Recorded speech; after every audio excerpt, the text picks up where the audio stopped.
normal na buhay na tao at walang prayer partner na walang problema. Ang pagiging prayer partner, ang kakampal niyan, problema. Wala kang pagsubok na hindi dinanas ng lahat. Amen. Tao. Amen. Tao pa ba tayo? Dinanas natin ang lahat ng problema. Kanya lang may pangako si Lord. Pag dumating ang problema mo, tandaan mo, hindi ka niya bibigyan ng mabigat na problema. At sa oras ng problema, hindi ka tayo iiwan. Hindi ka tayo kapabayaan. Yung mga halagan ng mga problema naman, gumising pa tumangoy, iniwan sila. Nagtulog-tulugan lang siya para alamin niya. Mga disciple niya marunong lumangoy, hindi magkanya-kanya, kundi lumapit sa kanya. Kasi ang ibig niya, sa oras ng unos, lalapit tayo sa kanya. Ipagkatiwala natin sa kanya ang lahat ng nararanasan natin. Amen po ba? And let's be humble ourselves before the Lord. Kasi kung mayayabang sila, umalis na sana sila. Pero nagpakumbaba sila, lumapit sa Panginoon na parang sinabi nila, hindi mo ba ba Lord alintana, lulubog na po tayo. Hindi namin ito kaya. Kaya namin ginigising kayo. No? Hello? Amen. Madalas sa higit sa minsan malimit. At malimit sa minsan higit sa madalas. God often uses life storms Amen. Amen. to demonstrate that we can trust Amen. Him. That God is worthy of our trust. Amen. Para ipakita niya, pinapahintulutan ito ang mga storm sa buhay natin, ang mga uno sa buhay natin. Ipinapakita, pinapaalam ng Lord na gusto niya, karapat-dapat siyang pagtiwalaan. Amen. If God brings you through a dangerous situation, pag nandoon na tayo sa malubha, nasa panganib na tayo, our trust and confidence in Him grows. Amen. Yung ating pagtitiwala, yung kumpiyansa natin sa Kanya, ito po ay lumalago. Amen. Kaya sabi ng 1 Peter chapter 5 verse 7, cast all your anxiety on Him because He cares for you. Amen. Ano po ibig sabihin? Ipagkatiwala ninyo sa Kanya ang inyong mga kabalisahan sapagkat siya ang umuupo sa Amen. Kaya nga ang mga alagad, akarang lumapit kay Jesus. Para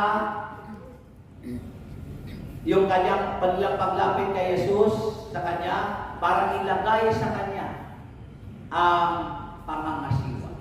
Amen. Amen po ba? Nung tinawag ako dito ni Lord sa gawain, my eldest daughter, 5 years old. Yung pangalawa, 3 years old. Yung tatlo pa lang noon, 1 year old. Yung gap nila, 2 years. Yung panganay, September 23. Yung pangalawa, September 13. Yung pangatlo, September 24. Yung nanay nila, September 5. Ako na-aksidente, September 22. Nagkaroon ako ng panibagong buhay. Amen. Nagtulad ako sa Hong Kong, September 22. Oh my God. Sa second life station. Amen. Kung ano na nakabuuan ng aksidente yun, next Saturday ko na lang. Para hindi kayo mag... Amen. No? Pero mo yun, lima yun, sabi sabi ng taga-Antique, Brother Paul, sila tanang kabilo imong mga anak. Sabi ko po, hindi po sila bilog. 5 po silang biak. Dahil sila po yung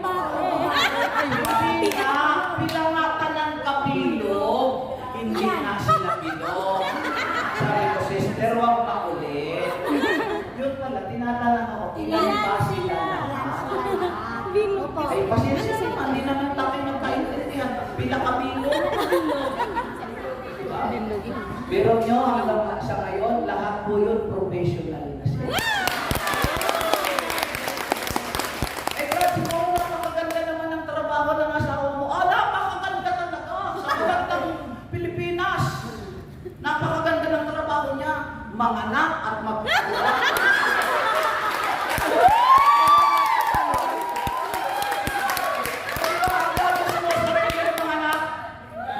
Sabi lang, hanggang dito na lang, 3 lang, hanggang dito, 2 na lang, ayaw ko na. Nang ingay pa niyan pag nanganak. Pero kung sino yung mga maingay mga anak, silang marami. Diba? Kaya sila, lalo na siya maghahuga ng mga bata. Pero yung anak, yung asawa ko, grabing ganda ng trabaho. Manganak at maghahuga. Dahil hindi ako bumitaw. Amen. Kahit niyug ako ng mga pagsubok. Kahit mga store nang dumating sa akin. Amen. Pero hindi ako ang ginawa ko. Lumapit ako ng lumapit kay Lord. Amen. O yan, nakatapos sila na. Sa kanila, nurse. Wow! Yung panganay nila ay medical transcriptionist. Wow. Yung isa, hotel and management. Yung isa, accountant. Wow. Lahat ng yun, biyaya ng Diyos. Amen. Dalawang nursing mo eh. Hindi sila sa isang school lamang na anong school. Hindi ko nasasabihin kung anong school. Ateneo. Mamalaki mo ang kauntihan ng Diyos. Amen. Kaya naman pagsubok, anumang storm dumarating sa atin, wala kang ibang gagawin. Pray. Amen. Yung paglapit nila kay Lord, that is prayer. Amen. Yung pagising nila kay Lord, that is a prayer. Amen. Paniniwala nila na magagawa ni Lord ang lahat ng iyan. Amen. Makakatayo na kayo ng kapatid. Kaya niyang sawayin Amen. ang lahat ng bumabagabag sa iyo. Amen. Sa oras na ito, be at yourself. Ano bang ibig kong sabihin? Dumito muna kayo. Huwag mo munang paglakbayin ang iyong isip at kaluluwa. Baka kung saan-saan na yan napupunta. Isipin mo ngayon, meron ka bang pinagdada? Meron ka bang kinakaharap ngayon? None for you, sumunod to find a solution. Your loved ones, your relatives, let's be concerned to them. Trust unto the Lord. Hindi siya mahirap kapitan. At any given time, huwag natin kayahin ang sabihin nila, bakit wala pa ba kayong mananalig sa akin? Bakit ba kayo natatakot? Bakit ba kayo nakamba? Ipinakita sila sa kanila ng Panginoon sa kabila ng lahat. To the rescue, ang Diyos nandun kaagad. Remember this. Pakilagay ang inyong mga kamay sa inyong tapat ng inyong mga puso. And remember this. Kapag wala ka ng masilungan, wala ka ng mapuntahan, God will make a way. If we are, there is no way. Gagawa siya ng paraan para sa atin.